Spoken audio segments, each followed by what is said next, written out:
lui disant, offre-moi ton fils, ton unique, celui que tu aimes, Isaac. Et remarquez comment il a donné tous les détails. Offre-moi ton fils, ton unique, celui que tu aimes, Isaac. Et donc, Dieu voulait on ne lui offre pas quelqu'un d'autre à la place d'Isaac. Et la première leçon que nous avons tirée de là, c'est que, tu sais, il faut donner son meilleur à Dieu. Amen.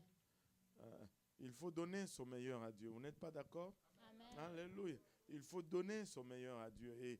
Et quand on donne à Dieu, même quand nous donnons à quelqu'un, nous voulons aider quelqu'un, ne donne pas ce que tu n'aimes pas.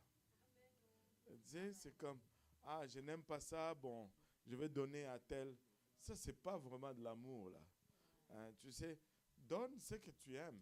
Donne ce que tu allais consommer. Donne ce que tu allais porter. Donne pas ce que tu n'as plus besoin. Il n'y a pas de vertu à faire cela. Mais quand tu donnes ce que tu aimes, c'est là que ça compte. C'est là que ça devient important. Et tu sais, il y a un prédicateur, je me rappelle, il y a très très longtemps, qui avait donné cette illustration et c'était resté dans ma tête. Il a dit, voici comment certains d'entre nous donnons à Dieu. Il a pris un orange, il a épulché, là dans le service, et il a pris l'orange, il a dit, bon, première partie, ça c'est pour mon loyer. Il a mis dans sa bouche, il a mangé. Et ça c'est pour les études, il a mis dans la bouche, il a mangé. Ça c'est pour le besoin de la maison, la nourriture et tout. Il a mis dans la bouche, il a mangé. Ça c'est pour les besoins des enfants. Et avant qu'il n'ait fini tous ces besoins-là, il ne restait plus d'orange. Et il dit, bon, là, tout ce qui me reste, c'est la plure. Et il dit, bon, vu que c'est ça qui reste, Seigneur, je vais te donner cela. Et il a commencé à manger les plures. Et tu pouvais voir que tu ne peux pas manger des plures d'orange sans faire des grimaces. Et quand il mangeait ça, il grimaçait. Il dit, c'est comme ça que Dieu reçoit nos offrandes, lorsque nous le lui donnons en dernier. Et donne d'abord à Dieu, donne tes prémices, et donne ton meilleur à Dieu. Que ça soit, et très souvent quand on parle de donner, nos idées vont souvent, toujours à l'argent. Et nous devons donner nos dîmes et nos offrandes au Seigneur. Mais il y a un autre secteur dans lequel nous sommes très chiches. Très, très chiches. C'est notre temps. Allô? Dieu nous donne 24 heures chaque jour. Mais combien de 24 heures nous lui donnons en retour? Oh boy. Tu peux sentir la mouche qui vole là, parmi nous là. Combien de ces 24 heures donnons-nous à Dieu en retour? Que ce soit juste dans le temps de prière, le temps de la lecture de la parole de Dieu, le temps de ministère. Et tu sais, quand je suis venu au Seigneur, mon frère, mon jeune frère, mon petit frère, il m'avait vraiment choqué. Il dit, il faut que tu te donnes une discipline de vie et que tu donnes pas seulement la dîme de ton argent, que tu donnes au minimum la dîme de ton temps à Dieu. Et tu dois calculer 2,4 heures de ta journée que tu dois donner à Dieu. J'étais comme, petit, attends un peu. Mais il faut donner de son temps au Seigneur. Et il ne faut pas lui donner, la faim. Certains d'entre nous sont matinales. Vous allez vous réveiller, c'est boum. Il y en a qui se réveillent, ils sont à 100 000 à l'heure déjà. Mais il y en a d'autres que ça prend une piste longue avant de décoller. C'est après le troisième café que les yeux s'ouvrent complètement. Et nous sommes faits différemment. Mais nous devons donner notre meilleur au Seigneur. Et il y en a qui sont matinales. L'idéal, bien sûr, c'est le matin. Si tu peux prendre le temps de prier le matin, c'est l'idéal, c'est l'optimum. Tu n'as pas encore querellé avec tel frère ou telle sœur. Tu n'as pas encore rencontré la méchante patronne au travail. Et tu n'as pas encore eu de mauvaises idées contre quelqu'un. C'est plus facile à prier. Tu n'as pas beaucoup à passer au travers avant de toucher Dieu. Tu viens de te réveiller. Alléluia. Va prier directement. Mais certains d'entre nous n'arrivons pas à fonctionner les 2 premières heures matinales. Nous sommes plus nocturnes. Et prie la nuit au besoin. Mais le matin, ne sors pas de ta maison non plus sans avoir parlé au Seigneur. Prends 5-10 minutes, parle à Dieu, confie ta journée à Dieu. Mais par la suite, quand tu as les 2 yeux ouverts et que tu deviens alerte, prends le temps de parler avec Dieu. Prends le temps de prier, que ce soit le matin ou le soir, si tu es matinal ou si tu es plutôt nocturne. Mais prends du temps à converser avec Dieu. Prends du temps à parler avec le Seigneur. Amen. Très, très, très important. Et donne ton meilleur à Dieu. Ne donne pas les résidus. Donc Dieu est venu et il a demandé à Abraham, ton fils, ton unique, celui que tu aimes, va me l'offrir en sacrifice sur la montagne que je vais te montrer. Et nous avons vu comment Abraham s'est levé le matin de bonne heure et il a pris son fils, il a pris 2 serviteurs et il s'est mis en route pour aller au lieu que le Seigneur allait lui montrer. Nous avons fait remarquer comment il n'a rien dit à sa femme. C'est fort probable, moi je suis convaincu à 110% que Abraham n'a rien dit à Sarah, sa femme. Parce que si Sarah était informée, je suis sûr que Abraham allait avoir de la difficulté à faire sortir Isaac de leur campement ou de leur tente, si on peut le dire comme ça. Alléluia. Et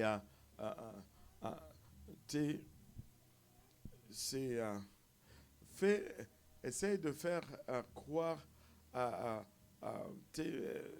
une maman que, bon, on va offrir notre enfant en sacrifice au Seigneur. Oh là là, les jours où tu vas voir de quel bois elle s'échauffe, ça va être ces jours-là. Hein? Ça ne va pas passer. Alléluia. Et donc, Abraham est parti avec Isaac tôt le matin, mais sans rien dire. Ils sont partis. On va relire un peu pour nous remettre dans le bain. Et Genèse 22, à partir du 1er verset. Après ces choses, Dieu mit Abraham à l'épreuve et lui dit, Abraham, et il répondit, me voici. Dieu dit, prends ton fils, ton unique, celui que tu aimes, Isaac, va-t'en au pays de Morisha, et là offre-le en holocauste sur l'une des montagnes que je te dirai. Abraham se leva de bon matin, sella son âne, et prit avec lui 2 serviteurs et son fils Isaac. Il fendit du bois pour l'holocauste, et partit pour aller au lieu que Dieu lui avait dit. Le 3e jour, Abraham, levant les yeux, vit le lieu de loin, et Abraham dit à ses serviteurs, « Restez ici avec l'âne, moi et le jeune homme, nous irons jusque-là pour adorer et nous reviendrons auprès de vous. » Ouais, et je pense que c'est Paul qui se réfère à ce passage. Quand le Seigneur dit dans Jean chapitre 8, il dit aux Juifs, avant qu'Abraham ne fût, je suis, et que Abraham a vu mon jour et il s'est réjoui. Au fond, il fait référence à ceci.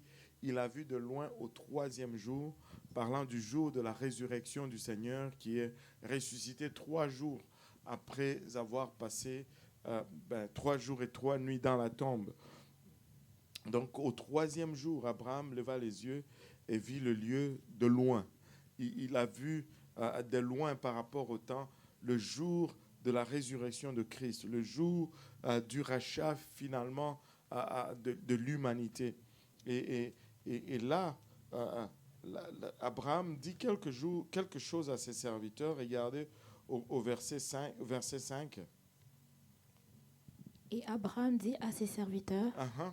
restez ici avec l'âne, et moi et le jeune homme, nous irons jusque-là pour adorer, et nous reviendrons auprès de vous. Wow! Abraham dit, à ses deux serviteurs, vous, restez ici. Moi, je vais aller plus loin avec l'enfant pour adorer, et nous reviendrons après, plutôt auprès de vous. Et il y a beaucoup de choses à apprendre de ce simple verset. La première des choses, c'est que on voit cette leçon même dans le tabernacle. On est en train de voir le tabernacle. On va voir la troisième leçon dimanche. Et même dans les leçons de tabernacle, on peut voir comment plus tu te rapproches de Dieu, plus l'espace devient restreint. Plus tu te rapproches de Dieu, plus tu dois te décharger. Parce qu'il n'y a pas assez de place pour tout. Le parvis était plus large. Quand tu rentrais dans la tente d'assignation, la première chambre, qui était le lieu saint, était plus large. Mais si tu voulais entrer dans le Saint des Saints, c'était encore plus petit. Donc, ça ne fait que se rétrécir alors qu'on avance dans la présence du Seigneur. Et il y a une signification, et moi, j'enseigne souvent là-dessus, et des fois, je me fais corriger par les gens qui sont qui sont hyper spirituels, mais ça ne m'empêche pas de le dire quand même. Tu sais, si tu veux vraiment avancer avec Dieu, tu vas arriver des fois à des places où certaines relations, tu dois couper. Les gens, quand tu dis ça, oh, tu n'aimes pas les gens. J'aime les gens, mais je suis sincère et je suis honnête. Il y a certaines relations, des fois, tu as besoin de couper si tu veux vraiment avancer avec Dieu. Et ce n'est pas une question d'aimer les gens ou de ne pas les aimer. Je pense que j'aime les gens. En tout cas, je crois que j'aime beaucoup les gens. Mais je veux servir Dieu. Je veux vivre pour Dieu. Mais certaines relations, parce que, vous savez quoi? Nous sommes influençables et nous sommes des influenceurs. Et ça va être soit l'un, soit l'autre. Si tu n'es pas influencé, tu vas influencer. Tu sais, dans une relation, il y a toujours des échanges. Ou bien c'est moi qui t'influence, ou bien c'est toi qui m'influence. Et c'est pourquoi nous devons toujours avoir des relations dans les deux sens. Du côté où nous influençons et du côté où nous sommes influencés. Mais du côté où nous nous sommes influencés, nous devons nous assurer que nous avons des gens plus spirituels que nous, qui vont nous influencer dans le bon sens, dans la bonne direction. Mais du côté où nous sommes l'influence, c'est là que nous avons,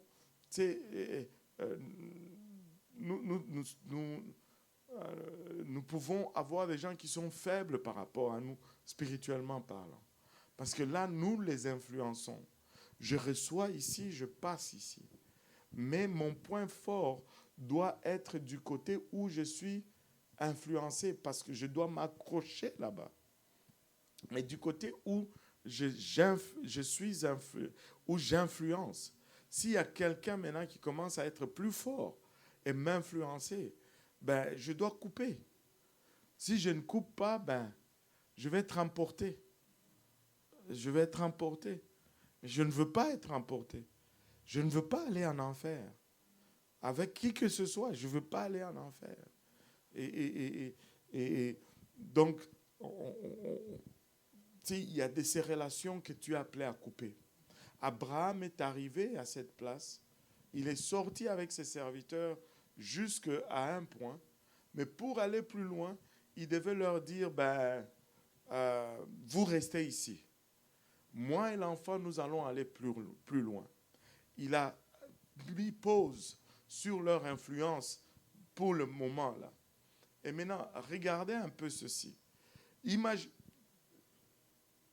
Imaginez-vous un peu, Abraham avait presque 120 ans, si ma mémoire est bonne. Un vieillard de 120 ans qui va pour offrir en sacrifice son fils de 20 ans. Ses serviteurs étaient sûrement plus jeunes.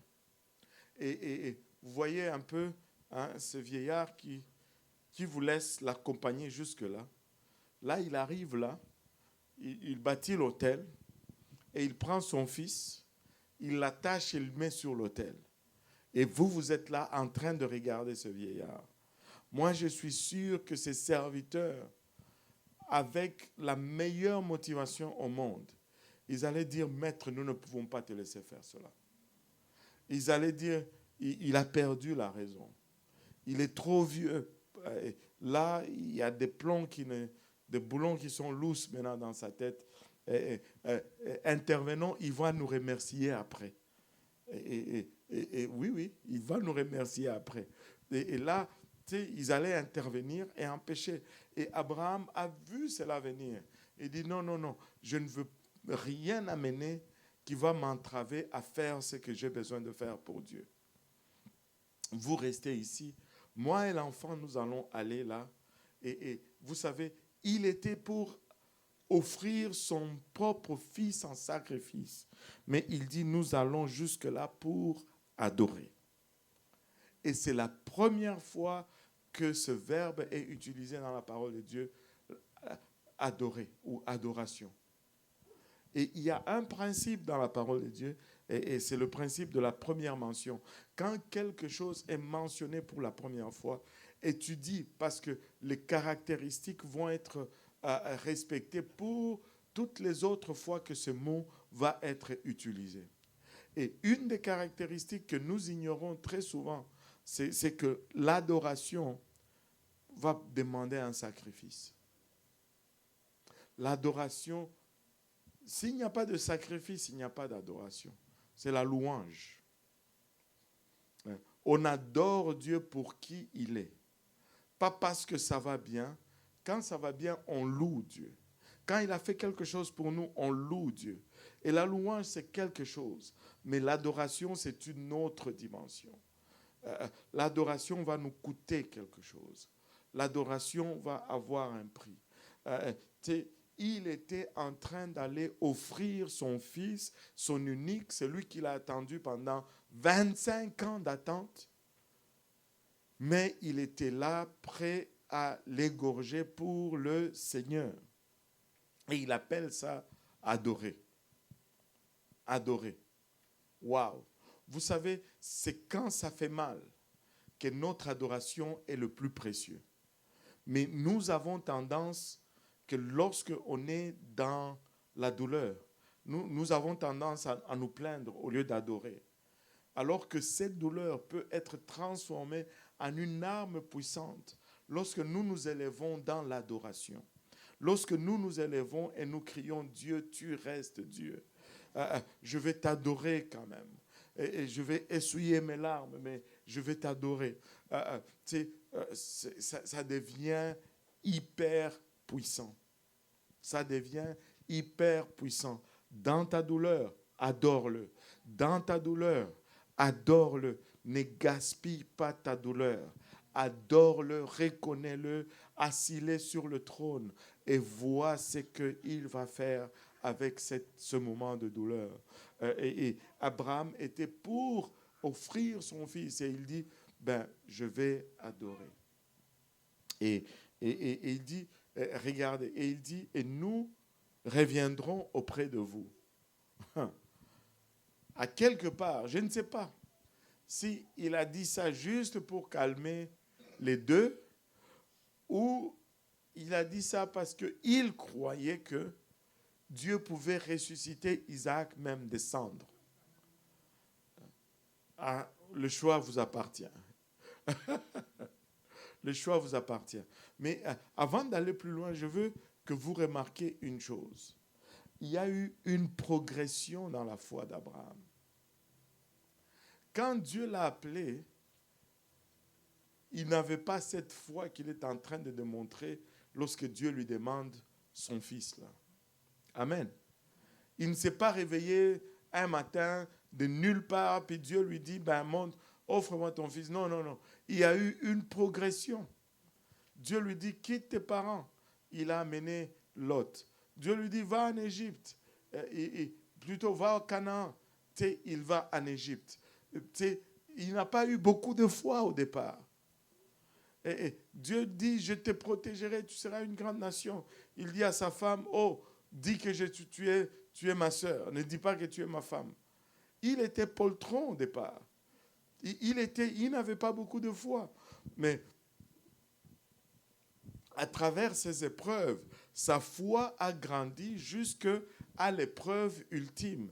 Il n'est pas tombé dans cette épreuve ultime juste en partant comme ça. Non, il y a eu une progression jusqu'à ce que sa foi a grandi. Donc, ne vois pas tout ce que tu traverses comme juste de la souffrance. Mais Dieu est en train de travailler sur toi. Dieu est en train de te faire grandir dans la foi. Dieu est en train de t'amener à une place où il veut t'utiliser éventuellement puissamment. Moi, personnellement, je crois que quand Abraham dit « nous reviendrons », c'est parce qu'il croit quelque part que Dieu lui a promis que c'est par sa descendance, celle qui va sortir de son entraille, qu'il va faire de lui une multitude. Et que Dieu lui avait dit que c'est par Isaac que je vais accomplir ta promesse. Il s'est accroché à cela et il s'est dit, même si je le tuais, Dieu peut le ressusciter et descendre. Dieu va le ressusciter et descendre. Des fois, je ne sais pas à qui je suis en train de parler, mais laissez-moi vous dire, si le Seigneur Jésus le dit de cette façon, si un grain de maïs ne meurt pas, il reste seul. Il faut qu'il meure pour qu'il puisse produire d'autres. Amen. Tu passes à travers l'épreuve, mais mets ton regard sur Dieu. Il est en train de te fortifier. Et il va t'utiliser pour l'honneur et la gloire de son nom. Et Abraham dit, nous reviendrons auprès de vous. Nous allons revenir. Alléluia. Regardez le verset 6, on va avancer un peu. Abraham prit le bois pour l'holocauste, le chargea sur son fils Isaac et porta dans sa main le feu et le couteau. Et ils marchèrent tous deux ensemble. Alors Isaac, parlant à Abraham, son père, dit, « Mon père » et il répondit, « Me voici mon fils. » Isaac reprit, « Voici le feu et le bois, mais où est l'agneau pour l'holocauste » Abraham répondit, « Mon fils, Dieu se pourvoira lui-même de l'agneau pour l'holocauste. » Et ils marchèrent tous deux ensemble. Waouh! C'est arrivé à un moment donné, Isaac a commencé à trouver la situation un peu suspecte. Il dit, moi je suis sûr que ce n'était pas la première fois qu'Abraham partait pour faire un sacrifice avec son fils. Parce que son fils savait un peu ce que ça prenait pour un sacrifice. Là, son fils regarde et dit, mais papa, cette fois-ci, il manque quelque chose. Nous avons le bois, amen, nous avons le feu, mais où est l'agneau pour l'holocauste? Et on n'a pas oublié quelque chose? Non, on n'a rien oublié, mon fils. Et je ne sais pas ce que vous pensez vraiment de ceci, mais il y a une autre leçon qu'on peut tirer de là. Et il dit, le fils dit, voici le feu et le bois, mais où est l'agneau pour l'holocauste? Ils allaient pour adorer le Seigneur, mais ce n'est pas une fois arrivés au lieu d'adoration qu'ils ont essayé d'allumer le feu. Ils avaient le feu déjà à partir de la maison. Ils amenaient le feu depuis chez eux, là. Écoutez, ce n'est pas lorsqu'on arrive à l'église qu'on va commencer à allumer le feu, là. Hein? Venons déjà en feu. Venons déjà en train d'adorer. Venons déjà dès la maison, j'ai pris, je me réchauffe, alléluia, je suis déjà enthousiasmé et peu importe le chant qu'on va entonner, moi je suis déjà prêt à adorer. Je n'entends même pas le chant, j'adore déjà. Alléluia. Ne venons pas ici mouiller, puis on essaie de s'allumer au prix même d'éteindre le feu de nos voisins qui sont à côté de nous parce qu'on est tellement mouillés. Non, venons en feu. Oh, maman, ça va. Ça va. Alléluia. Venons déjà en feu. Amen. Venons déjà en feu. Alléluia. C'est des fois quand tu vas en Afrique, tu vois de ces églises où c'est les gens qui vont à l'église, souvent ils vont à pied et ils marchent des kilomètres, mais ils n'attendent pas d'arriver à l'église pour commencer à adorer. Tu vois, c'est des groupes qui sont en train d'aller, mais ils chantent déjà sur le chemin. Alléluia, nous sommes en train de monter à Jérusalem. Alléluia. Et ils chantent déjà. Ils arrivent à l'église. Ils sont déjà chauds. Ils sont déjà en train d'adorer. Mais nous, avant d'arriver ici, tu t'es déjà tiraillé avec 2-3 chauffeurs qui t'ont coupé sur la 40. Et là, Seigneur Jésus, non, adore. Viens en feu. S'il y a une chose que le diable aime voler, c'est l'adoration. Et le diable est jaloux de notre adoration. Il veut voler l'adoration. L'adoration est puissante. Et il y a une raison pourquoi le diable désire voler notre adoration. Mais c'est parce qu'il était responsable de l'adoration alors qu'il était au ciel. Il a failli, il a été précipité. Dieu a créé l'homme pour l'adorer. Et vous savez, qu'est-ce que la Bible dit? La Bible dit que le Seigneur est venu pour chercher et sauver. Il est venu pour chercher et sauver ceux qui étaient perdus. Pas ceux, mais ceux. C-E.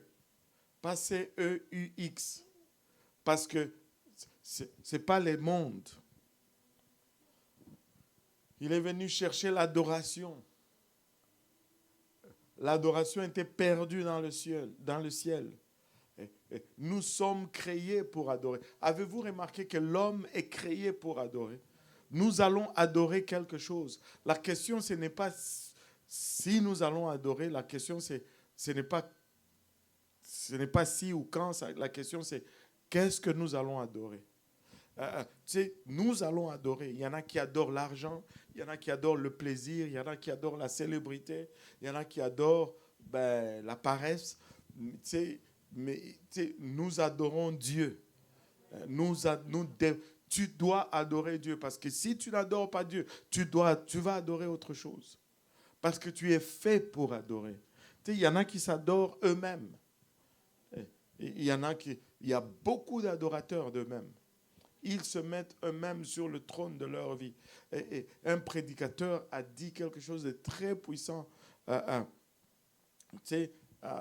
Que ce n'est pas juste le fait d'enlever quelque chose sur le trône de ta vie. Après avoir enlevé, je ne sais pas, l'argent sur le trône de ta vie, ne monte pas là pour t'y asseoir toi-même.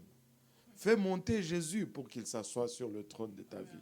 Des fois, on débarque des choses du trône de notre vie, mais on va et puis on s'y assoit nous-mêmes. Là, ça n'aide pas. Ça n'aide pas. Laisse le Seigneur s'asseoir sur le trône. Donc, nous sommes des adorateurs. Nous devons adorer le Seigneur. Sinon, nous allons adorer autre chose. Il y en a qui adorent leur véhicule. Il y en a qui passent, je ne blague même pas, hein, ils passent 3-4 heures à nettoyer leur véhicule chaque dimanche. Dimanche, là, ils vont nettoyer, ils vont cirer, ils vont passer l'aspirateur. Quasiment pour entrer dans leur véhicule, il faut relever les chaussures. Oui. Joue pas avec ça. Mais c'est l'adoration. Mais nous venons adorer le Seigneur les dimanches. Amen. Nous venons l'adorer. Ils vont faire 3-4 heures à nettoyer la voiture. Mais qu'on fasse 2 heures dans le service, oh, c'est trop long. Alors là, Seigneur, aide-nous. Je dois revenir là-dessus. Je ne veux pas que les gens se fâchent contre moi. Alléluia. Maintenant,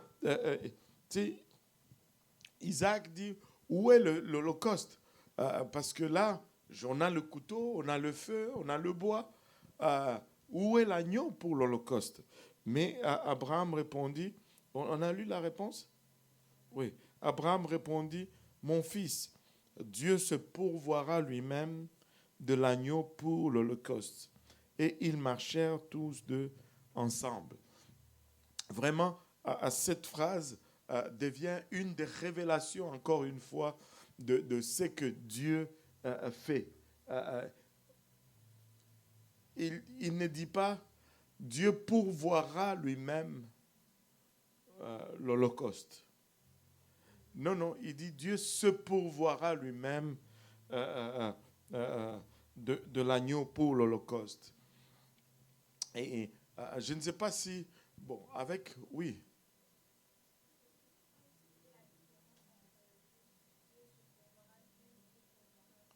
Oui, Dieu se pourvoira lui-même. Dieu pourvoira, c'est-à-dire Dieu donnera. Amen. Mais quand on ajoute le SE, ça devient, je ne me rappelle plus, je sais ce que ça fait, je vais vous l'expliquer. C'est-à-dire, ce qui est, tu deviens le sujet même de l'acte du verbe, tu vois. C'est comme je taperai quelqu'un, je vais taper quelqu'un. Je me taperai, là c'est moi qui subis cela. Tu vois. Et ce pourvoira, c'est que Dieu est en train de dire qu'il deviendra lui-même le sacrifice. Il se fera lui-même le sacrifice pour l'Holocauste. Et faisant cela, il est en train de nous projeter en avant vers le Seigneur Jésus-Christ qui était à venir, qui est Dieu lui-même qui s'est fait. C'est pourquoi il dit déjà, il y a plusieurs indications, il dit au 3e jour. Il se réfère déjà au sacrifice du Seigneur. Et là, il dit, il se pourvoira lui-même. Dieu se fera lui-même l'agneau sacrificiel. Et ils marchèrent tous deux.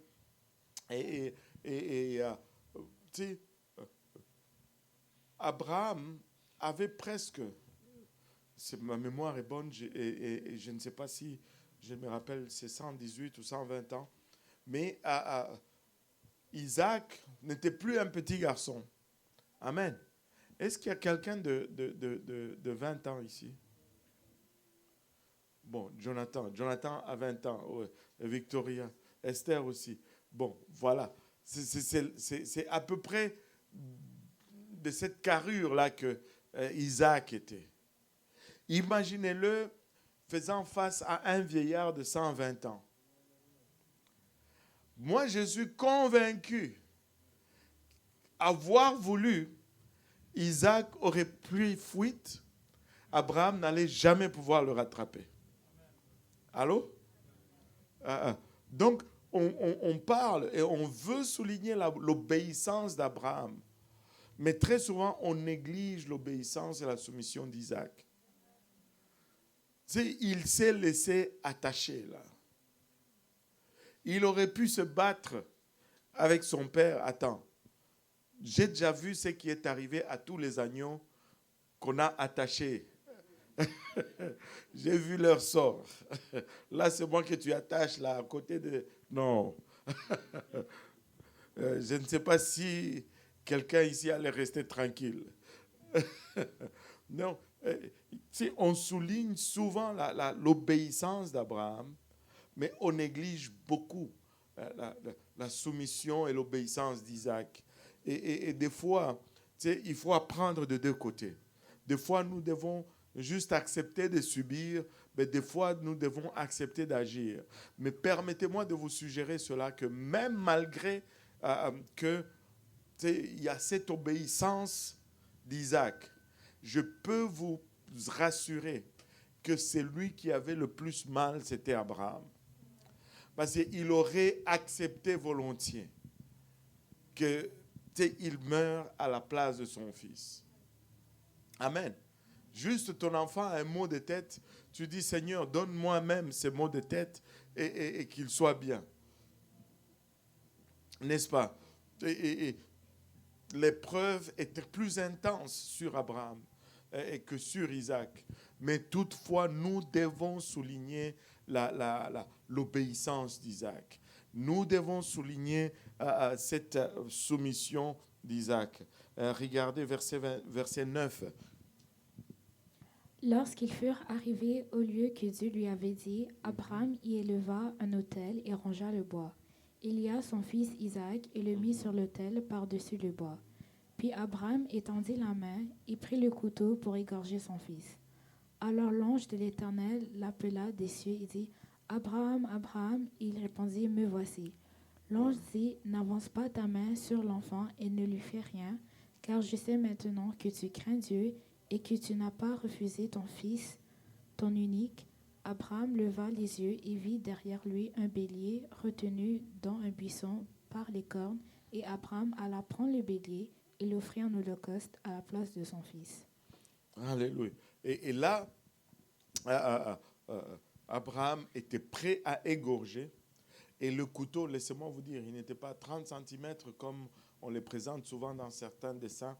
Le couteau était sur la gorge parce qu'on égorgeait le sacrifice, on le poignardait pas.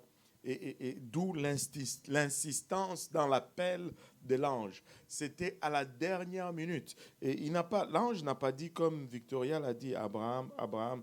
Non, c'était plutôt Abraham, Abraham.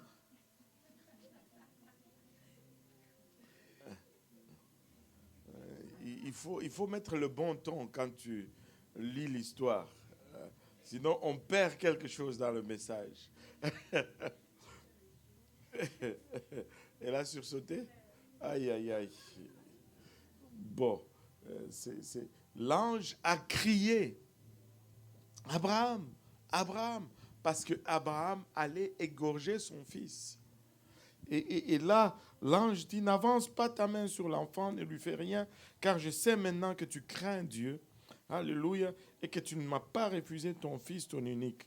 Et là, Abraham leva les yeux et il vit derrière lui un bélier retenu dans un buisson par les cornes. Laissez-moi vous dire, la réponse à son dilemme était déjà là en train de l'attendre. Très souvent, nous sommes la raison pourquoi nous ne voyons pas la main de Dieu agir dans nos vies. Parce que nous arrêtons trop vite. Nous abandonnons trop tôt. Mais si nous persévérons, nous allons voir la gloire de Dieu. Si nous persévérons, nous allons voir la main de Dieu. Si nous persévérons, nous allons voir la provision de Dieu. Imaginez-vous ce vieillard de 20 ans avec son seul fils, c'est lui qui aime, en train de monter d'un côté de la colline ou de la montagne, tu sais, avec tous les questionnements en lui, avec tout le stress en lui. Je suis en train d'aller offrir mon fils unique. Maureen, on ne pince pas les enfants. Alléluia. Il fallait que je fasse quelque chose avec ça. Je ne peux pas gaspiller cela. Et là, tu sais, il monte d'un côté, tu sais, tous les calculs dans sa tête, comment Dieu va faire pour ressusciter encore mon fils. Est-ce qu'il va le ressusciter juste après que je l'ai égorgé ou il va le ressusciter après qu'il l'ait brûlé? Comment je vais faire? Comment est-ce qu'il va me donner ma progéniture par la suite? Il avait toutes ces questions. Il aurait pu faire... Beaucoup d'entre nous ont fait demi-tour en milieu de chemin. Beaucoup d'entre nous ne sont pas allés jusqu'au bout de notre épreuve. Pendant que Abraham montait avec ses questionnements d'un côté de la montagne, la réponse à sa question, il y a de ces rabbins juifs qui croient littéralement que comme Abraham montait, le bélier montait aussi de l'autre côté de la montagne. Et ils se sont rencontrés là au sommet de la montagne. Va jusqu'au bout, va jusqu'au sommet. Ta réponse, tu t'y attends, tu vas y trouver la réponse à ton dilemme. N'abandonne pas, va jusqu'au bout. Notre Dieu n'est pas un Dieu méchant. Il n'est pas un Dieu qui attend que tu faillisses ou qui attend ta chute. Dieu n'est pas là en train d'attendre que tu fasses à la première erreur, bang, il tire. Non, il t'aime, il veut que tu réussisses. Il veut ta réussite, mais il ne veut pas que tu sois juste mou. Il te forme et c'est par ce que tu traverses que tu vas devenir exactement ce qu'il veut que tu deviennes. Donc, persévère. Regarde ton voisin, dis-lui, persévère. Ne lâche pas, n'abandonne pas. Il y a une réponse au sommet de la montagne. Il y a une réponse au sommet. Et là, Abraham lève les yeux et voit ces béliers qui étaient pris dans un buisson par ses cornes. Et là, encore une fois, un autre type du Seigneur Jésus-Christ avec sa couronne d'épines sur la tête. Abraham a dû adorer Dieu. Il est allé prendre le bélier. Il a détaché son fils. Ils ont offert le bélier. Alléluia. Et Dieu a répondu à son dilemme alors que Abraham était fidèle. Mais non seulement Abraham, mais Isaac. Et Abraham prit le bélier, l'offrit en holocauste à la place de son fils. Et regardez le verset 14. Abraham donna à ce lieu le nom de Jéhovah-Jireh. C'est pourquoi l'on dit aujourd'hui, à la montagne de l'Éternel, il sera pourvu. Fais une pause là un peu. Avez-vous remarqué que nous, les hommes, là, nous avons un sérieux problème. Et c'est pourquoi des fois, Dieu nous laisse longtemps dans nos épreuves. Parce que nos cœurs, des fois, ne sont pas à la bonne place. J'ai appris, c'est par observation, j'ai observé quelque chose qui m'a beaucoup attristé ces derniers temps. Tu sais, des fois, là, quand quelqu'un, je dis bien des fois, ok? Quand quelqu'un traverse certaines choses, probablement Dieu est en train de travailler dans leur vie, là. Tu sais, des fois, tu vois des gens, ils traversent des situations, tu te dis, mais Seigneur, pourquoi? Et là, le Seigneur les délivre, tu sais, il fait quelque chose, mais après, tu vois une espèce de têtutesse. Tu commences à comprendre tout ce que c'est sa traversée. Tu dis, mais comment est-ce que tu peux agir comme ça, là? Je ne sais pas. Peut-être que je suis juste un extrémiste, mais Seigneur, aide-nous. Vous savez, Jéhovah-Jireh, là, c'est le nom de Dieu qui est le plus connu de tous. Jireh, va dans n'importe quel pays, dans n'importe quel groupe chrétien. Jéhovah-Jireh, l'Éternel pourvoira. On aime ça, la provision. Mais quand tu regardes, c'est que Abraham dit, il nomma les lieux Jéhovah-Jireh. C'est le lieu qui s'appelle Jéhovah-Jireh. Donc je dois arriver à cette place où Dieu va pourvoir. Mais si je ne suis pas à cette place-là, je dois avoir un lieu. C'est pas juste, je suis dans mon lit en train de dormir, Jéhovah Jireh. Ah bon? En tout cas, c'est pas là. C'est pas ces lieux-là. Il faut que j'arrive à ces lieux de sacrifice.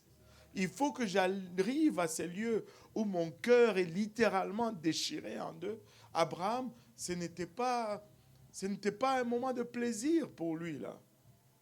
Mais Jéhovah Jireh, c'est pourquoi l'on dit aujourd'hui, à la montagne de l'Éternel, il sera pourvu. Et regardez, ça dit, à la montagne de l'Éternel, il sera pourvu. On a toujours dit, on doit monter à la montagne. Amen. Quand on dit on doit monter à la montagne, qu'est-ce qu'on veut dire? Parlez fort. Jeûner, prier, temps de consécration, se rapprocher de Dieu, n'est-ce pas? Mais c'est dans ce moment, c'est là les lieux, parce qu'il dit, à la montagne de l'Éternel, il sera pourvu. Ce n'est pas quand on est dans nos bouts, des fois même des problèmes que nous-mêmes on a causés, et on veut que Dieu nous sorte de là. Non. Il faut qu'on soit à une place de consécration. Il faut qu'on soit à une place de communion avec lui. Et, anyway. Et l'ange appela une seconde fois.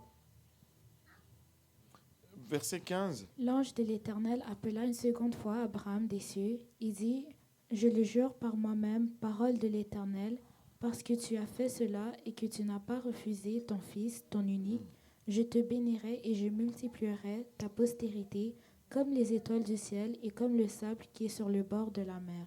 Et ta postérité possédera la porte de ses ennemis. Toutes les nations de la terre seront bénies en ta postérité parce que tu as obéi à ma voix. Abraham étant retourné vers ses serviteurs, ils se levèrent et s'en allèrent ensemble à Beer-Sheba, car Abraham demeurait à Beer-Sheba. Wow! Maintenant, regardez ceci. Il dit, parce que tu m'as obéi. Parce que, vous savez, si nous voulons que Dieu soit à 100% pour nous, nous devons être aussi à 100% pour lui. J'ai parlé à quelqu'un, pas ici, je parlais à quelqu'un, j'ai dit, tu vas à l'église? Oh non, aujourd'hui je suis fatigué. Tu sais, souvent je vais être gentil, mais là, c'était pas le bon moment. Je lui dis, ok. Attends, quand tu vas prier et que Dieu va te répondre qu'il est aussi fatigué pour répondre à ta prière aujourd'hui, c'est là qu'on verra qui est fatigué. Oui. Pardon. Sans raison comme ça, bon, aujourd'hui je suis fatigué.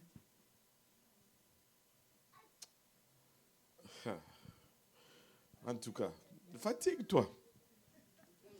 En tout cas, sois fatigué.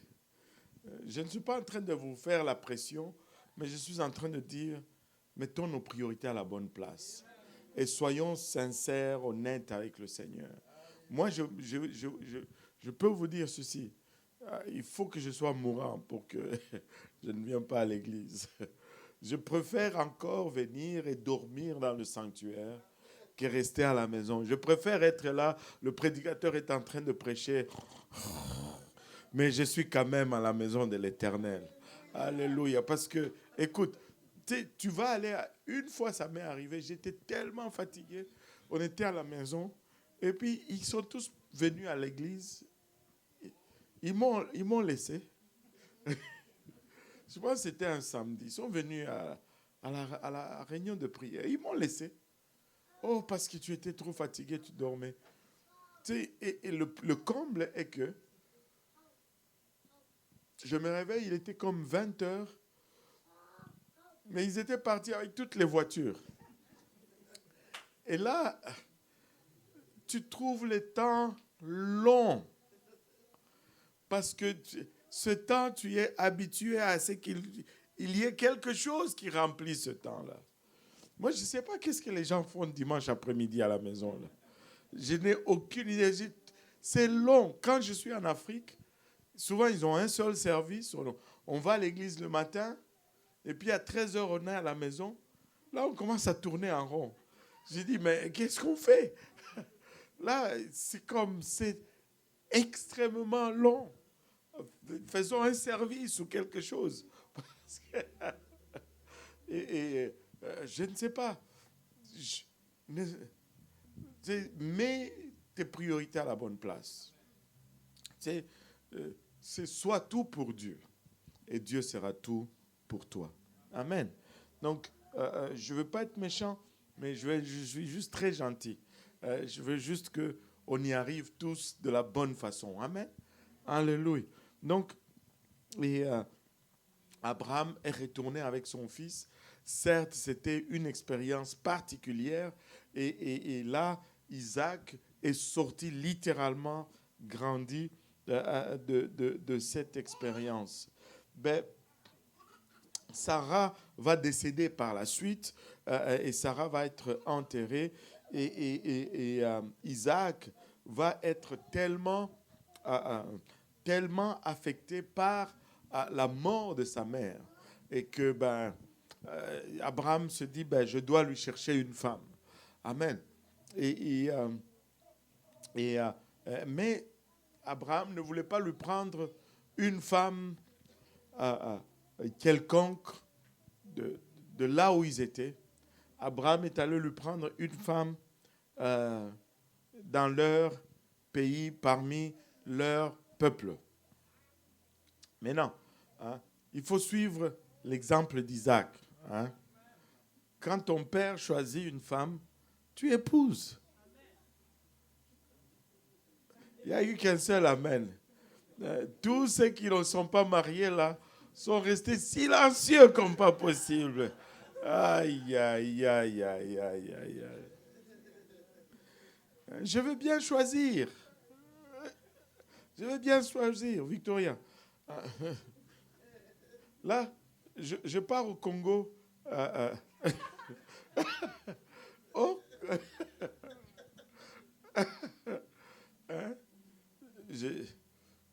Mes standards sont quand même élevés.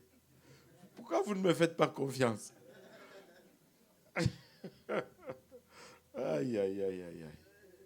Eh Seigneur Jésus. Bon, on va regarder ce qu'Abraham a fait. Et aussi, il y a beaucoup de choses à apprendre dans ce processus. Amen. Il y a beaucoup de choses à apprendre. Genèse 24. Et quand on va me demander au Congo, là, c'est qui? J'ai dit, c'est celle qui lit, là, quand j'enseigne.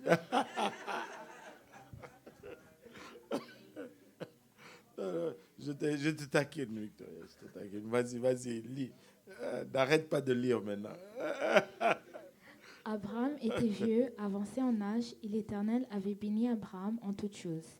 Abraham dit à son serviteur, le plus ancien de sa maison, l'intendant de tous ses biens, mais je te prie, ta main sous ma cuisse, et je te ferai jurer par l'Éternel, le Dieu du ciel et le Dieu de la terre, de ne pas prendre pour mon fils une femme parmi les filles des Cananéens au milieu desquels j'habite, mais d'aller dans mon pays et dans ma patrie prendre une femme pour mon fils Isaac.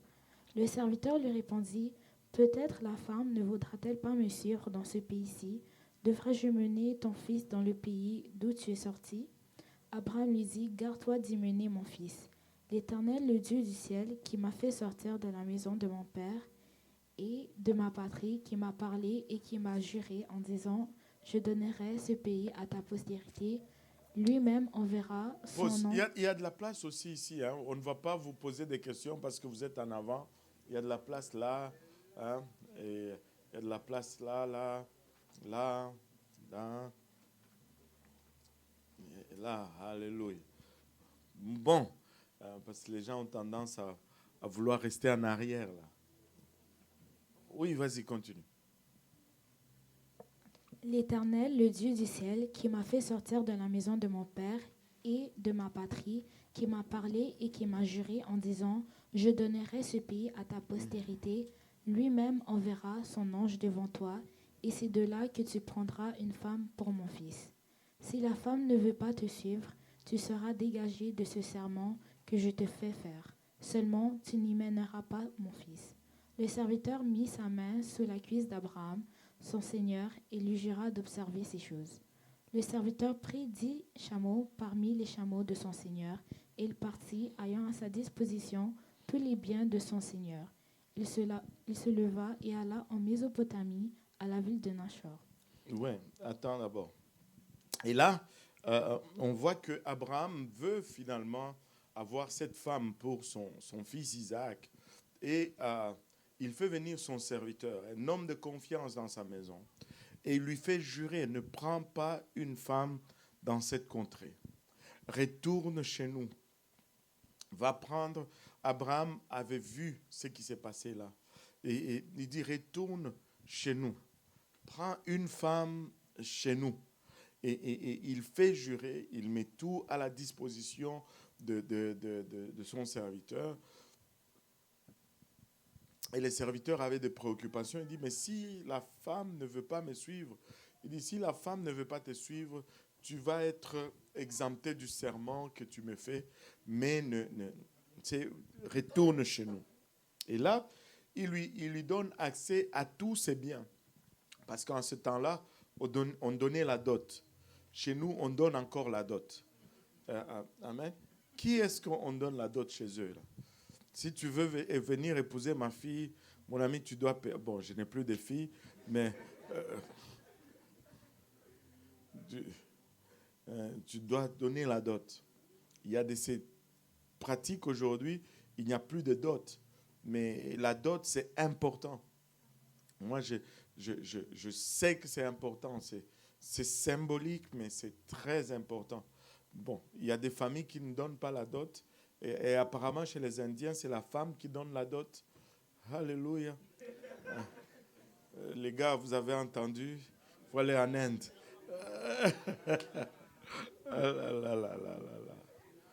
Non. Ne cherchez pas les facilités comme ça. Si c'est elle qui te donne la dot, là, mon ami, tu vas payer. Alléluia. Donc,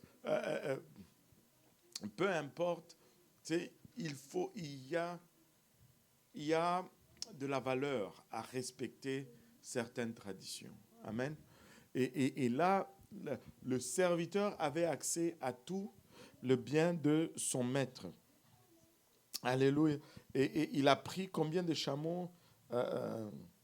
10 chameaux. Hein? Et c'est bien de remarquer cela. Verset 11, on va continuer un peu dans notre lecture.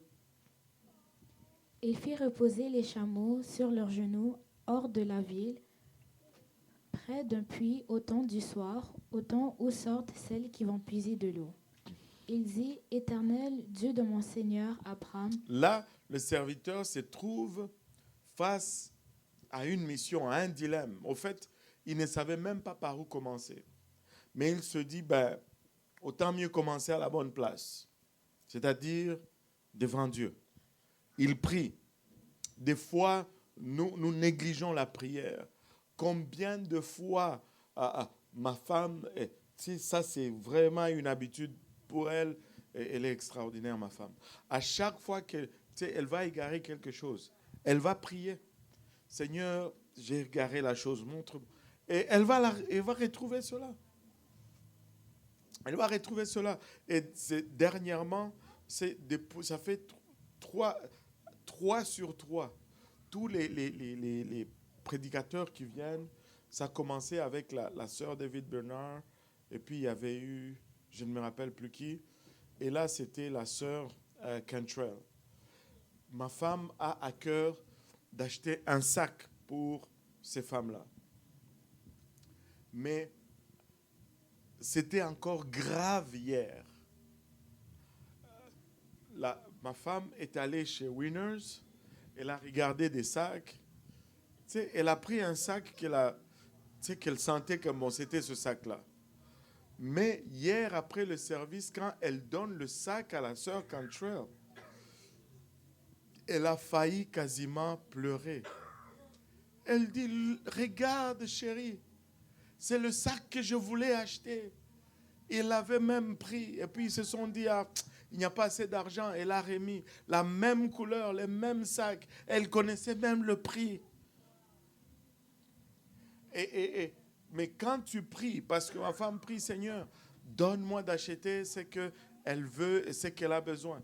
Et quand des fois, juste prier, vous ne savez pas à quel point c'est efficace. Et le serviteur a prié. Amen. Il a prié. Il fit reposer, verset 11. Il fit reposer les chameaux sur leurs genoux hors de la ville, près d'un puits, au temps du soir, au temps où sortent celles qui vont puiser de l'eau. Et il dit, Éternel, Dieu de mon Seigneur Abraham, fais-moi, je te prie, rencontrer aujourd'hui ce que je désire, et use de bonté envers mon Seigneur Abraham. Voici, je me tiens près de la source d'eau, et les filles des gens de la ville vont sortir pour puiser de l'eau. Que la jeune fille à laquelle je dirai, penche ta cruche, je te prie, pour que je boive, et qui répondra, bois et je donnerai aussi à boire à tes chameaux, soit celle que tu as destinée à ton serviteur Isaac. Et par là, je connaîtrai que tu uses de bonté envers mon Seigneur. Wow! Et il y a un terme qu'on utilise régulièrement dans le pentecôtisme, sortir le toison. C'est-à-dire, prendre un engagement avec Dieu que si ceci arrive, alors je saurai que c'est ça que tu veux que je fasse. Et maintenant, je vais vous donner juste un avertissement. Il ne faut pas choisir des choses. Il ne faut pas toujours sortir le toison. Le toison, tu le sors quand tu n'as pas de directives claires dans la parole de Dieu. Allô? Si la parole de Dieu nous parle déjà sur... Je veux dire, ne sors pas de toison pour savoir si tu vas épouser une deuxième femme ou pas. Oh Seigneur, s'il pleut aujourd'hui à midi, cela veut dire que tu es d'accord que j'épouse une deuxième femme. Non. Parce que la parole de Dieu est déjà claire, te donne déjà des directives là-dessus. Amen. Allô? Allô? Oui. Ça dépend. Ça dépend. Moi, je dirais même pas. Parce que, au fond,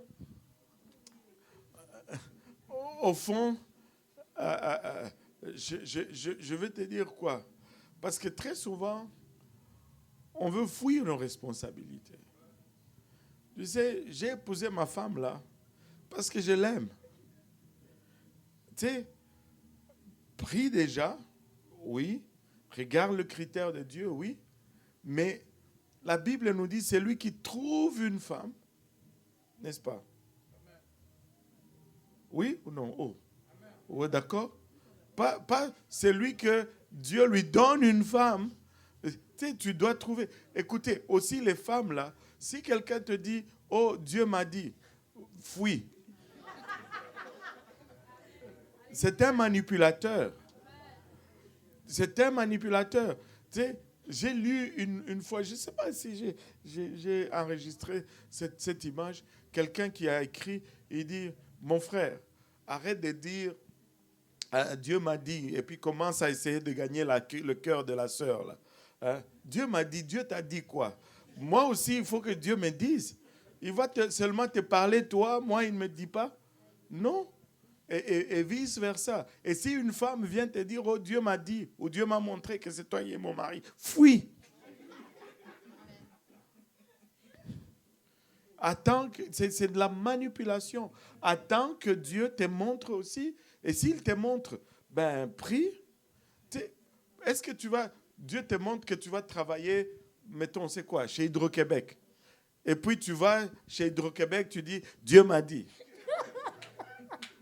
Tu cherches un diplôme, tu vas appliquer, tu fais ce que... OK, Dieu est derrière ça. Là, je fais les efforts pour être engagé là-bas. Allô? C'est la même chose. Si Dieu te montre que c'est elle, n'utilise pas ça pour la manipuler. Gagne son cœur. Gagne son cœur. Elle le saura après. Mais avant, il faut que ça soit de toi à elle ou de elle à toi. Sinon, ça ne marche pas. Allô? Amen. Alléluia. Et puis, quand on sort les toisons, là, ne sors pas le toison. Oh, si le soleil se lève demain matin, cela veut dire que... Le soleil se lève chaque matin. Comme cet homme-là qui avait des problèmes de poids, il dit, bon, je vais arrêter de manger le beignes de chez Tim Hortons. Mais ce jour-là, il allait au travail et son travail passait devant un Tim Hortons. Et il se dit, bon, si je vois qu'il y a une place de stationnement dans le Tim Hortons, alors ça veut dire que Dieu veut que je mange le beignet. Et là,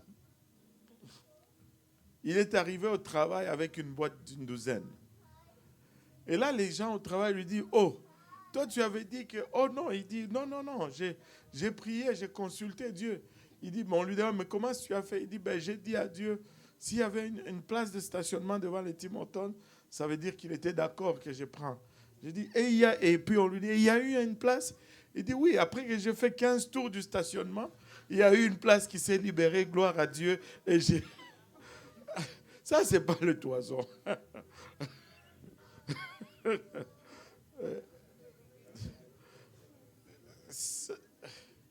Après 15 tours du stationnement, la volonté de Dieu s'est finalement alignée avec sa volonté. Non, ça, c'est pas le toison. Sors quelque chose de difficile, de réel, de palpable. Pas juste, c'est comme qui va dans ton sens.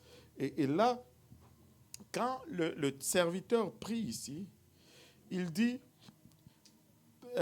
que la jeune fille à laquelle je dirai, penche ta cruche, je te prie, pour que je boive, et qui répondra, bois, et je donnerai aussi à boire à tes chameaux, soit celle. Il n'a pas pris quelque chose de facile. C'était une des choses les peu probables qui puissent arriver.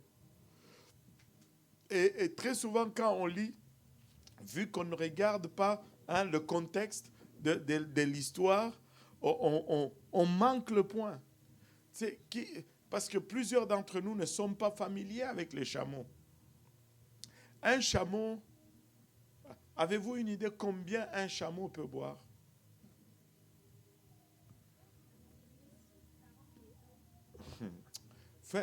Quelqu'un Google ça. Un chameau peut boire jusqu'à 150 litres d'eau, même à 200 litres. Et surtout là, il venait d'un long voyage de Canaan à Mésopotamie. Et je pense que après un long voyage, il peut aller jusqu'à 200 litres d'eau. Mettons que chaque chameau buvait 100 litres. Il peut boire 50 litres en 10 minutes.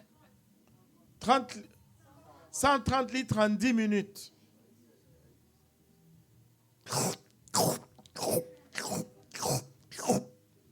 130 litres en 10 minutes. » Et parce qu'il réserve, mettons 100 litres qu'un chameau pouvait boire parce qu'ils ont fait cette distance-là. Rebecca est en train de dire, je veux puiser 1000 litres pour tes chameaux. Ce n'était pas une chose qui allait être faite dans 5 minutes, là. C'était un vrai toison. Ce n'était pas quelque chose de facile. Ne cherche pas juste quelque chose de facile parce que, bon, c'est plus probable que cela va arriver. Non, c'est 1000 litres minimum qu'elle devait puiser. Ça te montre une chose. Rebecca était une femme particulière qui n'avait pas peur de travailler, déjà là. Qui n'avait pas peur de travailler. Et regardez, et ça n'a pas été juste une parole dans le vide. Oui. Non, justement, ce n'est pas nécessaire. Si la Bible nous donne des directives, Il faut juste suivre les directives de la Bible. Parce que tu vas sortir la toison si tu ne sais pas qu'est-ce que Dieu veut, en fait. Et quand tu les fais souvent, là, s'il y a deux façons, ok? Tu peux le faire intérieurement, mais il faut que tu sois honnête et sincère avec toi. Moi, je pense que c'est la meilleure façon. Mais tu peux le faire ouvertement. Mais quand tu le fais intérieurement, l'avantage, c'est que c'est plus facile à discerner quand Dieu répond. Parce que le diable ne peut pas lire tes pensées. Tu peux sortir la toison, puis le diable te répond. Tu fais comment?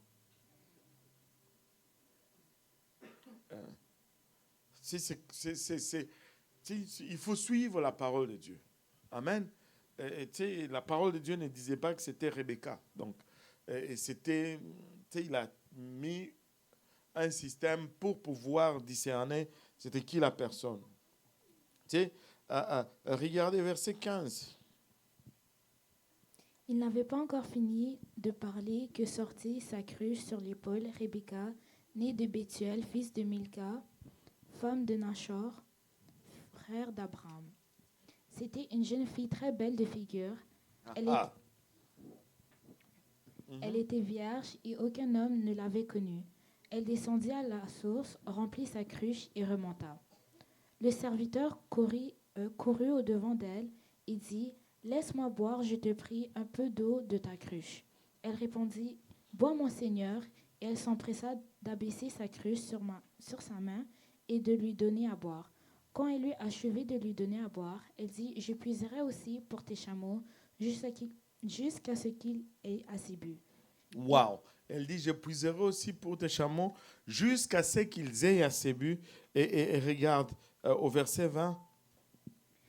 Et elle s'empressa de vider sa cruche dans l'abreuvoir et courut encore au puits pour puiser, et elle puisa pour tous les chameaux.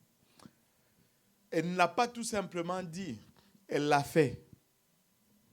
Ce n'était pas juste une parole prononcée, elle a puisé de l'eau jusqu'à ce que tous les chameaux aient bu. Je ne sais pas combien de temps ceci a duré, mais laissez-moi vous dire, elle a fait une bonne impression sur ses serviteurs. Tu sais, il faut savoir laisser de bonnes impressions. Amen. Il faut savoir laisser de bonnes impressions. Amen. Alléluia. Que ce soit pour un homme ou pour une femme, tu sais, aie un bon dossier. Allô? Allô? Même si, oh Seigneur, je vais glisser encore dans des problèmes. Même si c'est, des fois, il y a un frère qui t'approche, mais toi, ton cœur n'est pas là, tu vois. Et c'est légitime. Mais c'est légitime aussi que lui aussi t'approche. Allô? Parce que, le frère dit c'est ça. Parce que tu ne peux pas empêcher quelqu'un de t'aimer. Ben, tu veux qu'il te déteste ou quoi? Je ne sais pas. Tu ne peux pas l'empêcher de t'aimer. Mais s'il t'approche de la bonne façon, ben, tu n'es pas obligé non plus de lui dire oui. Il faut dire non. Déjà en partant. Une femme doit toujours dire non. Allô?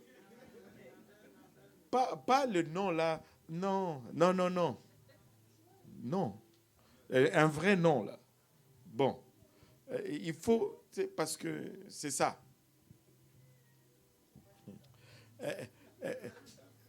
Une fois, un jeune homme était venu me voir.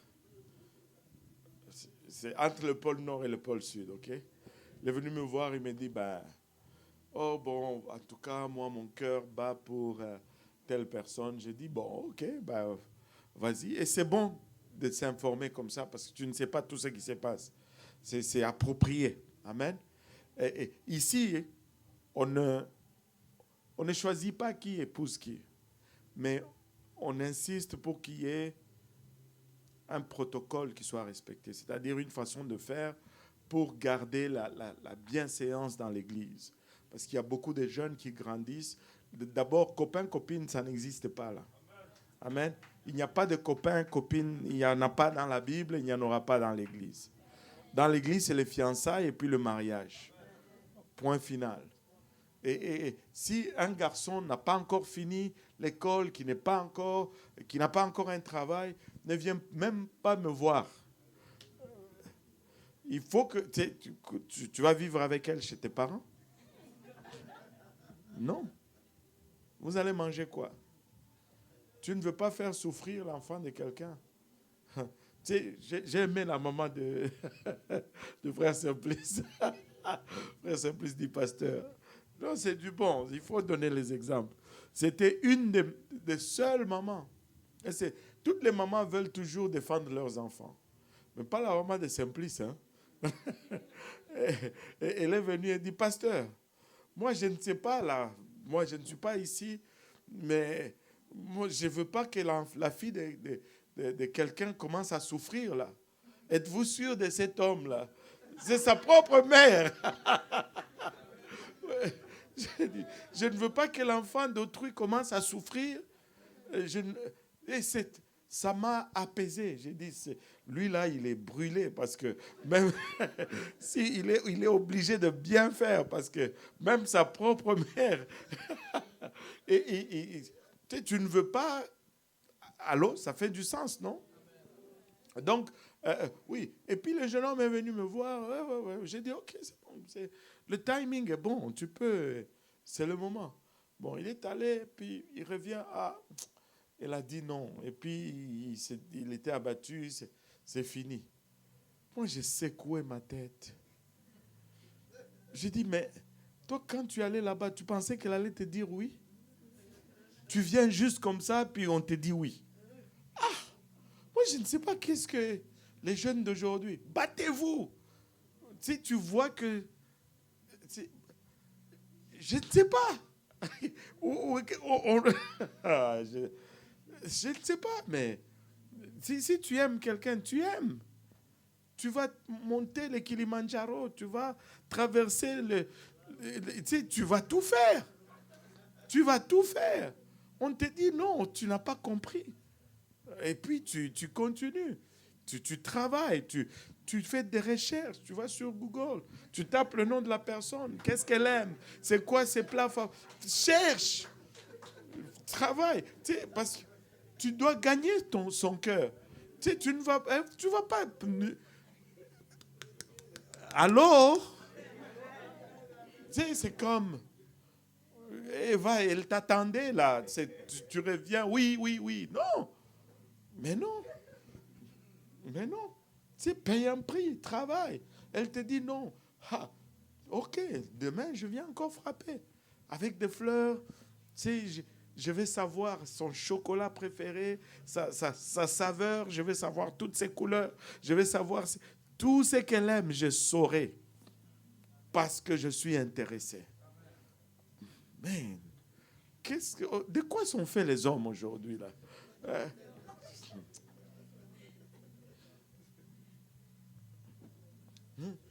Tu sais, une des phrases que j'ai... En tout cas, ça c'est gratuit. Hein? Je vous donne ça, garçon gratuit. Le gars va voir la fille, dit, oh, je suis intéressé par toi. Tu es intéressé qu'on ouvre un McDonald's ou c'est quoi la joke là? Puis tout le long, tu n'as jamais dit bonjour à la personne. Vous venez à la même église. Et puis subitement, je suis intéressé. Intéressé dans quoi? On fait un partenariat pour ouvrir un Tim Hortons ou... Non. Tu commences d'abord juste à être un gentleman, un frère. Bonjour ma soeur, tu as besoin de quelque chose? Il faut que tu parles aux gens. Tu n'as jamais parlé à la personne. La première chose que tu viens me lui dire, oh, ben... je suis intéressé. Je sais, en tout cas. Elle va te regarder, elle va faire. C'est ça qu'elle va faire.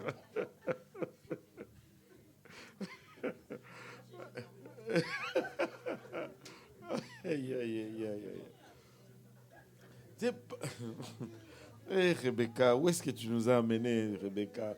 Revenons à Rebecca, revenons à Rebecca. Alléluia. Et écoutez, les filles aussi, ne dites, il faut faire payer le prix aux gars. Il faut le faire, sois dur. Hein?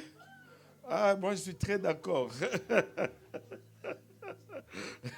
il faut payer le prix. Je vais vous dire pourquoi. Vous voulez que je vous dise pourquoi?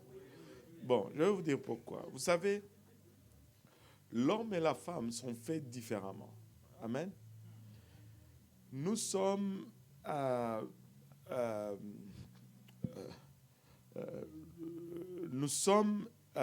c'est quoi le bon mot?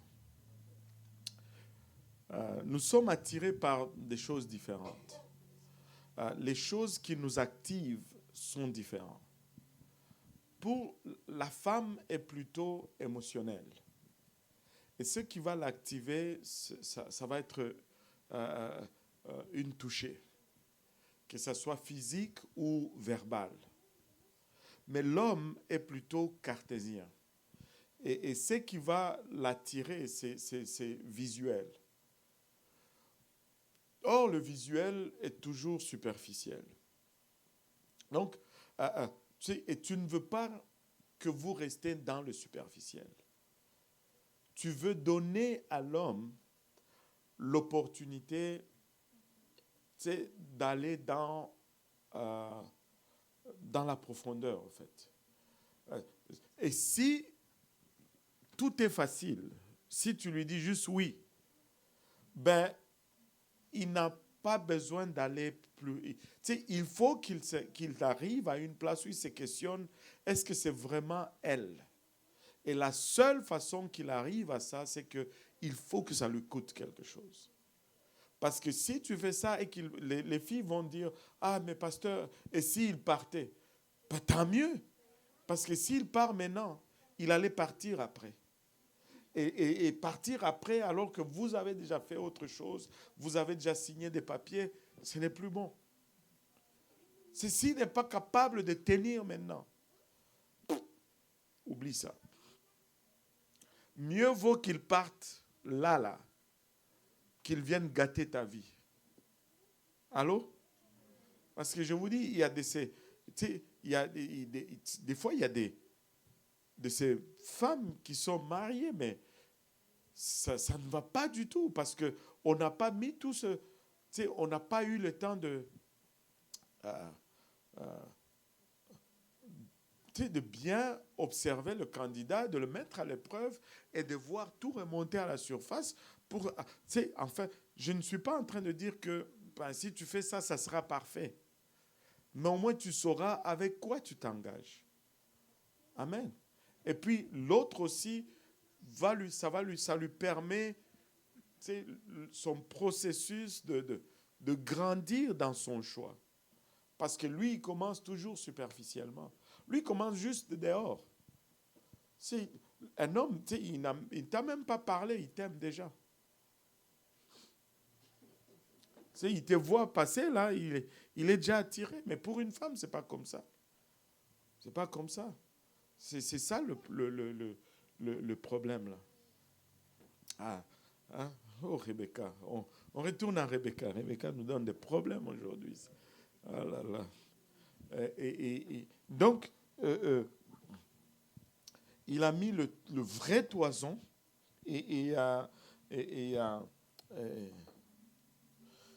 on était encore où là? Verset 20. Et sans pressa, oui. Et regardez un peu le verset 21. Regardez. L'homme la regardait avec étonnement et sans rien dire, pour voir si l'Éternel faisait réussir son voyage ou non. Le serviteur là était étonné. Comment cette fille peut puiser tout cette eau? Comment est-ce qu'elle va être jusqu'à puiser presque 1000 litres d'eau? Il était dans l'étonnement de voir que Dieu était en train de faire réussir son plan juste au premier coup comme ça. Et verset 22, Quand les chameaux eurent fini de boire, l'homme prit un anneau d'or du poids d'un demi-cycle et 2 bracelets du poids de 10 cycles d'or, et il dit, « De qui es-tu fille? Dis-le-moi, je te prie, y a-t-il dans la maison de ton père de la place pour passer la nuit? » Elle répondit, « Je suis fille de Bethuel, fils de Milca et de Nachor. » Elle lui dit encore, « Il y a chez nous de la paille et du forage en abondance, et aussi de la place pour passer la nuit. » Alors l'homme s'inclina et se prosterna devant l'Éternel en disant, « Béni soit l'Éternel, le Dieu de mon Seigneur Abraham, qui n'a pas renoncé à sa miséricorde et à sa fidélité envers mon Seigneur. Moi-même, l'Éternel m'a conduit à la maison des frères de mon Seigneur. » La jeune fille courut raconter ces choses à la maison de sa mère. Rebecca avait un frère nommé Laban, et Laban courut dehors vers l'homme près de la source. Il avait vu l'anneau et les bracelets aux mains de sa sœur, et il avait entendu les paroles de Rebecca, sa sœur, disant, « Ainsi m'a parlé l'homme. » Il vint donc à cet homme qui se tenait auprès des chameaux vers la source, et il dit, « Viens, béni de l'Éternel, pourquoi resterais-tu dehors? J'ai préparé la maison et une place pour les chameaux. » Waouh! Maintenant, regardez ceci. Apparemment, vous pouvez remarquer ici, il dit, la jeune fille courut raconter ces choses à la maison de sa mère. C'est une tournure de phrase un peu particulière si on considère la tradition de l'époque. Elle aurait pu dire, elle devait dire plutôt à la maison de son père, mais il dit à la maison de sa mère, parce que probablement son père était déjà décédé. Et on va voir que dans toutes les transactions, c'est Laban, son frère, qui va parler. C'est son frère qui va avoir le devant. Et là, cet homme prie et il dit, « Waouh, le Seigneur m'a conduit non seulement dans le pays de mon maître, mais dans la maison de ses frères. » Pardon. Et là, il sort des anneaux, un anneau d'or et des bracelets d'or, et il donne cela à Rebecca. Et certains vont dire, ben voilà, c'était correct.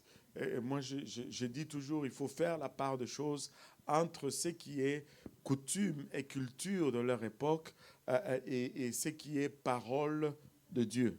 Amen. Ça, c'était leur tradition, mais ce n'est pas là la parole de Dieu.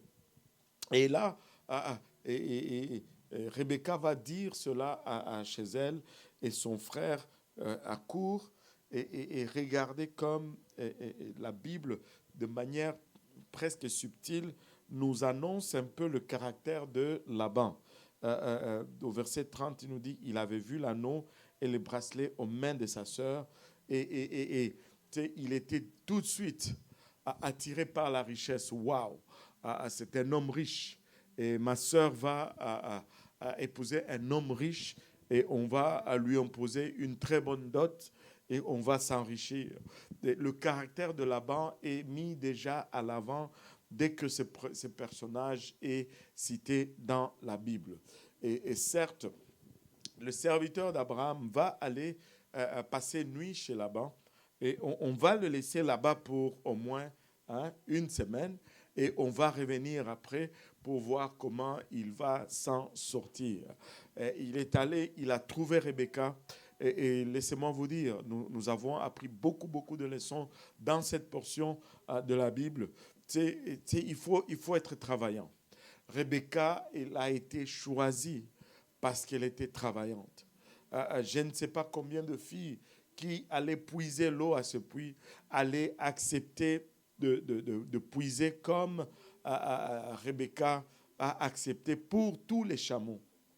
Et juste la simplicité de cœur a fait que Rebecca soit mise à part de toutes les filles.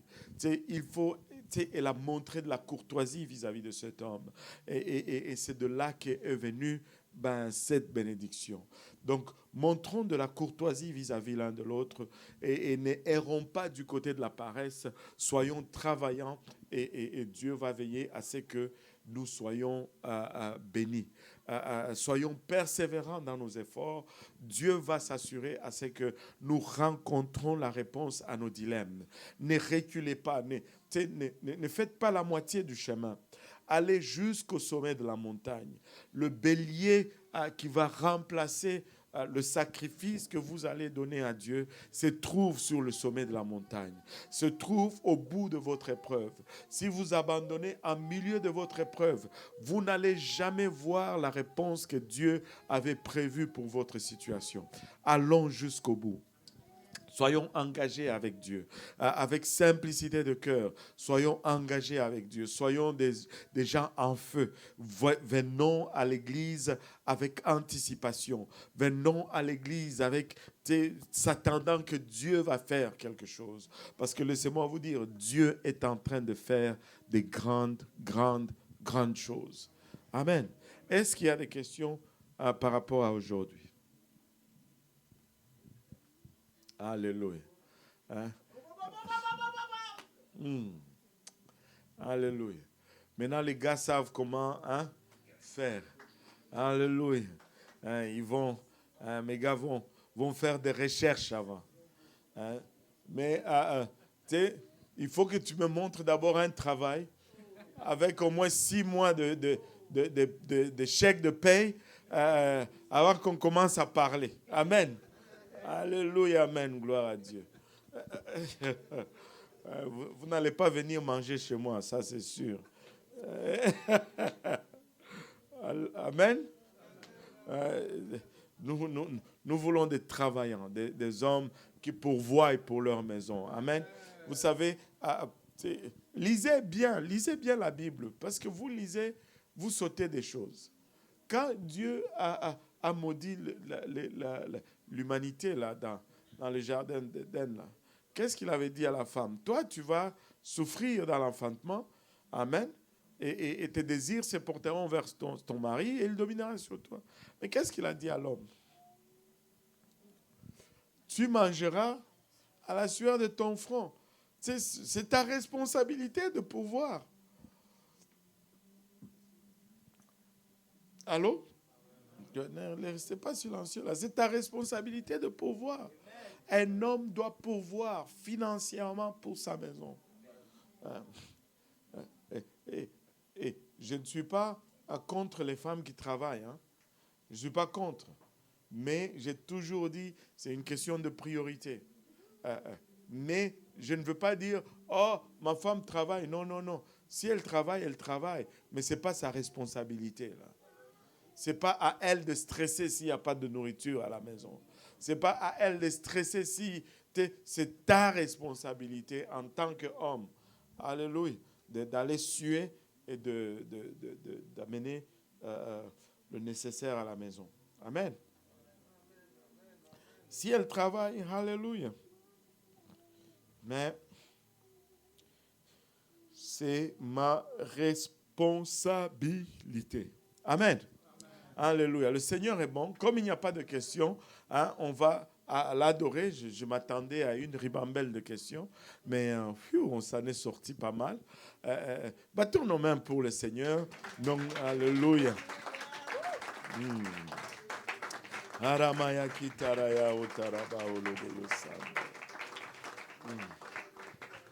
Alléluia.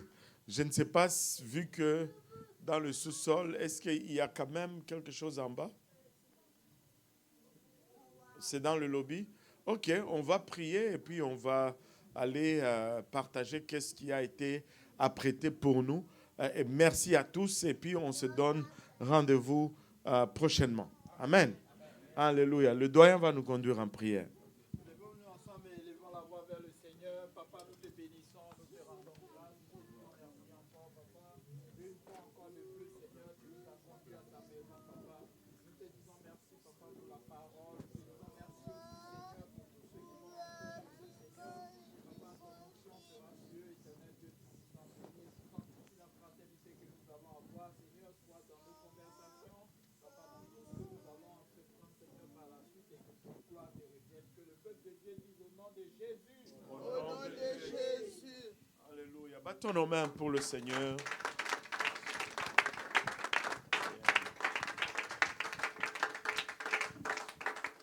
Bon appétit.